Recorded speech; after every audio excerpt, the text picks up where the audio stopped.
Une adresse internet qui s'achève par .brussels, c'est désormais possible.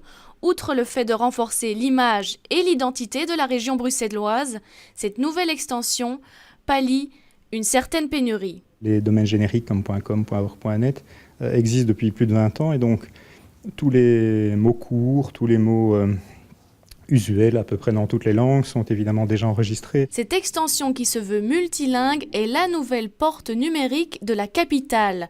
Mais en 2014, est-il intéressant de s'attacher à une ville sur un site internet ? Ça peut être le cas si on a un commerce local, un restaurant, un point de vente. Il y a plusieurs publics qui pourraient être intéressés, effectivement les personnes qui ont envie de marquer cet attachement à Bruxelles et je ne sais pas, les administrations. Enfin, il peut y avoir aussi un phénomène d'appropriation du nom par tout ce qui est institutionnel. Oui, mais avoir .brussels à la fin d'un nom de domaine, ça a un prix.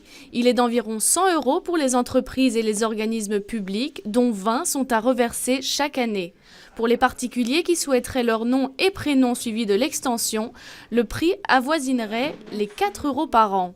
Pour tous les autres noms de domaine, le prix moyen sera de 40 € par an, un prix qui pourrait se justifier grâce à l'argument d'un meilleur référencement. Si votre serveur, la machine qui livre votre site web, est basée géographiquement dans la zone de Bruxelles et qu'une personne qui est elle-même basée géographiquement à Bruxelles fait une recherche, vous pourriez être privilégié dans l'affichage des résultats de recherche.